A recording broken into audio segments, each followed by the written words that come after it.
কথা নির্দোষ প্রমাণ করে সঞ্চিতাকে। বিস্তারিত জানতে সম্পূর্ণ ভিডিওটি লাইক দিয়ে দেখতে থাকুন। সঞ্চিতাকে ডাক্তার চিকিৎসা করার পরে ডাক্তারের কথা শুনে সকালে ভেঙে পড়লে কথা রাধা মাধবের কাছে এসে প্রার্থনা করতে থাকে এবং কথা যে আরতি করতে শুরু করে তখন অগ্নি এসে কথার সাথে মিলে ঠাকুরের গান গেয়ে আরতি করতে শুরু করলে রাধা মাধব এবং মা আনন্দী সবার প্রার্থনা শুনে সঞ্চিতাকে বিপদের মুখ থেকে বাঁচিয়ে নেয়।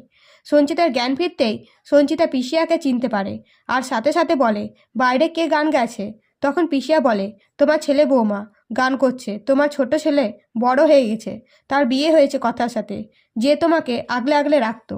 এরপরে সঞ্চিতা পুজোর জায়গায় এসে সাগর দই দেয় আর বলে, বাবা এই নাও সাগর দই, সাগর দই ছাড়া পুজো অসম্পূর্ণ। এই কথা শুনে অগ্নি সঞ্চিতাকে জড়িয়ে ধরে। এদিকে কথা মায়ের স্মৃতি ফিরে এসেছে দেখে চলে যেতে গেলে অগ্নি কথাকে বাধা দেয়। এদিকে সঞ্চিতাকে চিত্রার কাছে যেতেই চিত্রা বলে, কতদিন পরে তোর সাথে দেখা হচ্ছে। তখন সঞ্চিতা যে বলে, সেদিন তোর কথা শুনেই তো। তখনই চিত্রা থামিয়ে নেয় এবং অগ্নিকে বলে সঞ্চিতাকে ঘরে নিয়ে যেতে। অগ্নি সঞ্চিতাকে রুমে নিয়ে যেয়ে কর্তা দাদুর কাছে যেতে কর্তা দাদু বলে, তোমার মাকে ডাকো, আমার প্রশ্নের উত্তর দিতে হবে তাকে। তখন অগ্নি আপত্তি জানালে সঞ্চিতা বলে, আমি সব উত্তর দেব, বলুন কি জানতে চান। ঠিক তখনই কথা চিত্রাকে টানতে টানতে সবার সামনে এসে বলে, আর সব প্রমাণ হবে, আর এই হলো আসল দোষী। তো বন্ধুরা, নতুন নতুন আপডেট পেতে অবশ্যই সাবস্ক্রাইব করুন। ধন্যবাদ।